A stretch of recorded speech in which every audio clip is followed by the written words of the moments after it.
Adult Solutions. Add-on Desire. एडॉट solutions में आप सभी का स्वागत है। मेरा नाम वी चंद्रमोहन। आज का जो हमारा विषय है चौथी कक्षा के छात्रों के लिए, सीबीएसई, तेलंगाना व आंध्र प्रदेश के छात्रों के लिए। तो सीधा प्रवेश करते हैं आज के इस शीर्षक में विद स्लाइड प्रेजेंटेशन। मन के भोले बादल, ये हमारा शीर्षक है। आइए प्रवेश करते हैं हमारे इस शीर्षक में विषय की जानकारी की ओर। अगले स्लाइड में यहाँ कुछ पंक्तियां हैं। आइए उन पंक्तियों का एक बार गायन रूप प्रस्तुत करेंगे, साथ साथ में आप भी गुनगुना कर इसका मजा लीजिए। झब्बर झब्बर बालों वाले,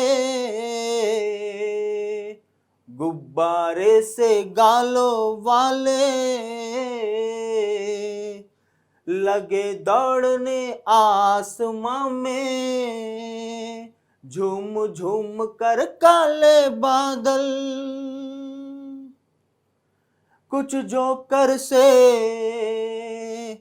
तोंद फुलाए, कुछ हाथी से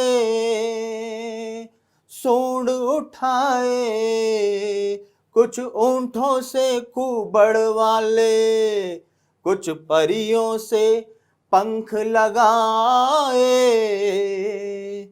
आपस में टकराते रहे, शेरों से मत वाले बादल,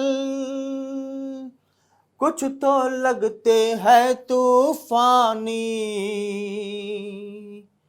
कुछ रह रह कर करते शैतानी, कुछ अपने थैलों से छुप के झर झर झर बरसाते पानी,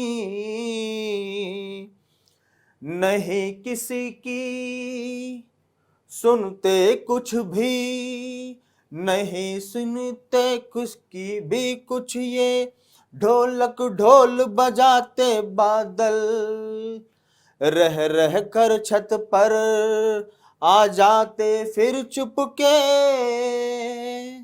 उड़ उड़ जाते कभी कभी जिद्दी बन करके, भाड़ नदी नालों में लाते, फिर भी लगते बहुत भले हैं, फिर भी लगते बहुत भले हैं, मन के भोले भाले बादल। यहाँ पर कविवर कल्पनाथ सिंह जी है। आइए जानेंगे इसी से संदर्भ ये जो हमारा काव्यांश है इसका अगला पेशकश विद स्लाइड प्रेजेंटेशन। मन के भोले भाले बादल की कहानी, कविता का सारांश। मन के भोले बादल पाठ कविता में कवि कल्पनाथ सिंह जी के द्वारा बादलों के विभिन्न रूपों का चित्रण किया गया है। बादल के विभिन्न रूप क्या क्या है आइए जानेंगे इस काव्यांश के अंतर्गत। कविता में प्रस्तुत पंक्तियों में, इन पंक्तियों के माध्यम से कवि कहना चाहते हैं कि बादलों के बाल झब्बरदार अर्थात घने और फैलावदार है। बादलों के गाल गुब्बारे जैसे है। बादलों का रंग काला है जो झूम झूम कर आसमान में दौड़ लगा रहे हैं। कुछ बादलों का तोंद जोकर जैसा निकला है तो कुछ बादलों का सूंड हाथी जैसा है। कुछ बादल ऊंटों के समान कुबड़ है तो कुछ बादल परियों जैसे पंख लगाए हैं। शेरों के समान ये बादल आपस में रह रहकर टकराते रहते हैं और गर्जना करते रहते हैं। आइए जानेंगे शेष भाग हमारे अगले पेशकश में। कवि अपनी पंक्तियों के माध्यम से आगे कहते हैं कि कुछ बादल तूफान जैसे प्रतीत होते हैं तो कुछ बादल शैतान की तरह शरारती या दुष्ट भी है। कुछ बादल अपने थैलों से चुपके चुपके पानी बरसाते हैं। ये बादल भी किसी का कुछ नहीं सुनते हैं। ढोलक या ढोल की तरह आवाज करते हुए कभी रह रहकर छत पर आ जाते हैं, फिर छुपके से ऊपर उड़ जाते हैं। और कभी कभी बादल अपनी जिद पर अड़ जाते हैं। परिणाम स्वरूप इतना बरसते हैं कि नदी नालों में बाढ़ तक आ जाती है।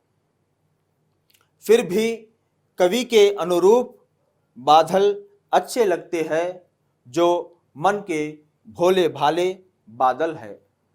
प्रवेश करेंगे हमारे शेष भाग में विद स्लाइड प्रेजेंटेशन। जैसे कि हमने उन पंक्तियों को गाकर आपके समक्ष रखा था, आइए नजर डालते हैं उन्हीं पंक्तियों का भावार्थ व्याख्यान संक्षिप्त रूप में देखेंगे। यहाँ कवि कल्पनाथ सिंह के द्वारा रचित कविता मन के भोले भाले बादल से ली गई है।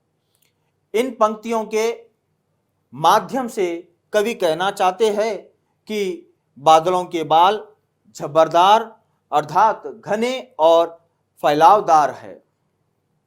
बादलों के गाल गुब्बारे जैसे हैं। बादलों का रंग काला है, जो झूम झूम कर आसमान में दौड़ लगा रहे हैं। कुछ बादलों का तोंद जोकर जैसा निकला है, तो कुछ बादलों का सूंड हाथी जैसा है। कुछ बादल ऊंटों के समान कुबड़ है, तो कुछ बादल परियों जैसे पंख लगाए हैं। शेरों के समान बादल आपस में रह रहकर टकराते रहते हैं। चलिए आगे प्रवेश करते हैं हमारे शेष भाग में। आज का जो हमारा शीर्षक था मन के भोले भाले बादल, इसको यही समाप्त करते हैं और एडॉट सॉल्यूशंस की ओर से शिक्षक वी चंद्रमोहन इजाजत चाहता है। धन्यवाद, शुभ दिन। Add-on solutions. Add-on